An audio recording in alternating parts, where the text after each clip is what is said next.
Hello, everybody. Welcome back to, what is it? A concert review. That's right, because that's what I do now. I've been doing it since I've started this channel. But anyway, I got the privilege tonight to see a group called Watchhouse. I did a review on them. I saw them back in early May, I believe, in Galax, Virginia, at the Blue Ridge Music Center. Tonight, I saw Watchhouse at the Jefferson Center in Roanoke, Virginia. Um, on their duo tour. They are currently promoting this record right here called Duo, which is a reimagining of their self-titled 2021 album, Watchhouse. Now, Watchhouse was formerly known as Mandolin Orange. They're out of North Carolina. They're a husband and wife group, duo, I should say, Andrew Marlin and Emily France. And they have been together probably 15-ish years, I would say. Very mellow folk with a little bit of bluegrass thrown in there, but it's not, it's not like, hoedown kind of stuff. It's bluegrass instruments with a very folky kind of tune. They've toured with groups like the Punch Brothers, and, they've been on like shows like Live from Here, which was originally Prairie Home Companion, and have done folk festivals and bluegrass festivals and all that sort of stuff. So they've been around, they've earned their chops, and they're on a quick little tour to promote this album. Now, Duo was recorded, I believe, last year and was released digitally, and there was going to be a vinyl only release. However, pressing plants got screwed up, and they had trouble, I think, with some liner notes. Like it was pulled from the presses a couple different times. So we're happy to finally have that. So they did most of the tracks on this album. They opened with Wondrous Love. They did Belly of the Beast. They did Nightbird, Beautiful Flowers, Upside Down. Just really, really good stuff. I think they did Upside Down. No, they didn't. They did New Star, excuse me. But they did a bunch of songs from this album. It's a really good album. They changed their name because Andrew had originally called the group Mandolin Orange when he was 21 years old, and he said that he just didn't relate to that anymore. I don't fully understand, but they've been Watchhouse since 2021. Really, really great songs. I mean, it's pretty much, it's the same kind of stuff that they were when they were Mandolin Orange. This is a little bit spacier with some of the production, but otherwise it's pretty much, where they've always been. They don't veer too far from what they, where they came from. And hearing them, excuse me, as just a duo was fantastic. Andrew was mostly on mandolin, but he played some guitar, some tenor guitar, I believe is what he was playing. And Emily stuck mostly to rhythm acoustic, but she did pull out some fiddle from time to time.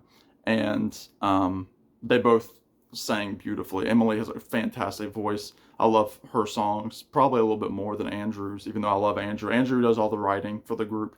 And they're just a fantastic duo. And they're not one of those groups that really have like a song like that defines them. They have a few that like you're like, oh yeah, that's a good song. But they don't have one song that really like, is their Stairway to Heaven, I should say. Maybe Old Ties and Companions is one that they do. One of the ones that's really becoming one of their popular ones is called The Wolves, which was on their final album called Tides of a Teardrop when they were named Mandolin Orange.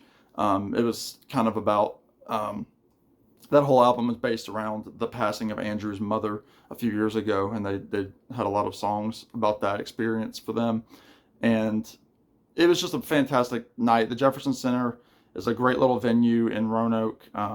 It's been compared to like a tiny Carnegie Hall. I think I saw David Crosby there a few years ago, and he was saying that it reminded him of Carnegie Hall, which was kind of cool. I've seen Bryan Adams there. I've seen Mavis Staples there. I just recently saw Nick Carter from the Backstreet Boys there with my sister. I saw Nick Lowe there, was the last show that I saw. And tonight was I've seen Roger McGuinn and Chris Hillman with Marty Stewart there before in 2018. I've seen Sarah Jarosz there before. So I've seen a lot of people at the Jefferson Center. I'm very familiar with it. And this was the first night I've ever sat front row I was sitting front row, kind of orchestra right, and that was a really really cool experience. You'll see the thumbnail is a picture I shot. So very very quiet audience, which was really nice.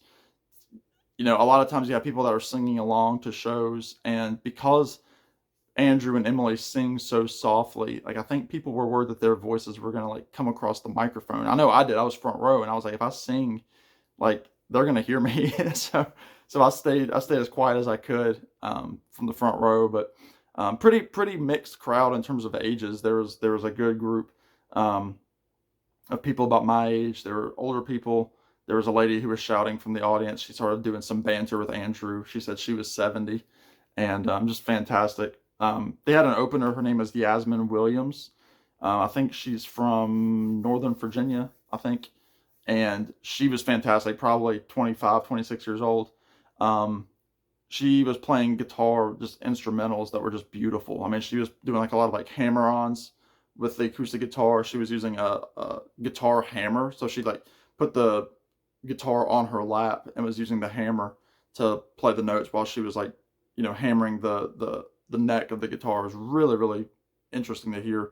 All instrumentals. She played for about 35 minutes, and she was really good. I think she went to NYU for music, and she said she got her start because of Guitar Hero 2. She said she played Guitar Hero and wanted a guitar, so that's pretty cool. I mean, that's how I got into the Beatles was playing Rock Band. So video games can do some magic, even though I was anyway.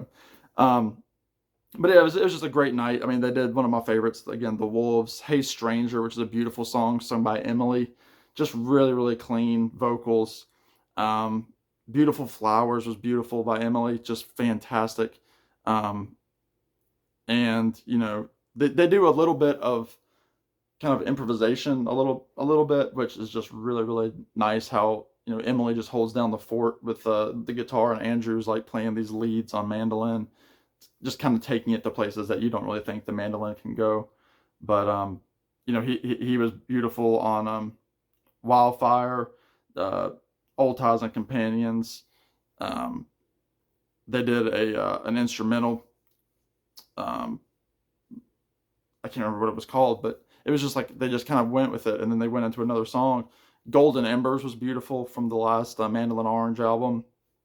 Just fantastic. Saw a couple people that I knew from church, and that was you know cool just to see people there on a Wednesday night.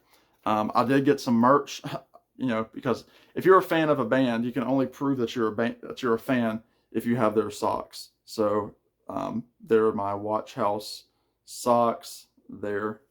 So there's that. And I did get a poster, which was really, it was $35, but really really nice, kind of like embossed, raised with the print. Really really cool. And looky there, signed, $35. So I'm gonna frame that. I got another Watchhouse poster over the summer, and they're both beautiful art pieces. So I need to hang both of those up. They're beautiful. And I went up to the front because I was front row, and nobody was moving up there. And one guy came out, was taking the stage down, and I was like, "Hey, do you have a set list?" Look at that, my third set list in a year. I've never gotten a set list ever at a concert, and this is number 3 just in the last few months. So very very cool. Thank you to the stage hand who was there. If he sees this, I appreciate this very very much. This is going to go with the poster for sure. And there you have it. If you like, you know, acoustic folk, just tight harmonies, again, husband and wife duo. Check out any of the Mandolin Orange albums. Check out Watchhouse, their self-titled album. And yeah, let me know if you were there. I know I've had a few people from the other concert reviews that have said that they were there. So let me know if you were there. I'd love to have conversation with you. But a great show. I mean, there were a couple of little times where they messed up some lyrics, but I think this was like this was the first show on the last 4-show run of the tour. So they probably had a few days off where they weren't able to. Well, they played. I'm sorry, they started back in November, early November. So I think they're just getting worn down a little bit. But it was funny because they told stories about, they played in Roanoke one time about 10 years ago in a bar, and they said, like, this is a better show than the bar, and they were like 2 songs in. They said, we can go ahead and say that this is a better show than playing at the bar called Martin's downtown. And they had trouble, like they forgot their picks, so they were kind of playing on like secondhand picks. And Andrew was talking about the thin pick and on the mandolin, and how it was hard to do some of the upstrokes. He said it was like playing with paper. So there was some good banter with the crowd, and just a great time. So let me know what y'all think of Mandolin Orange Watchhouse. And yeah, I should also say I'm almost at 1,000 subscribers. I would love to get there by December 31st. Just throwing that out there. In the meantime, y'all be good, take care, and we'll talk to you in the next one.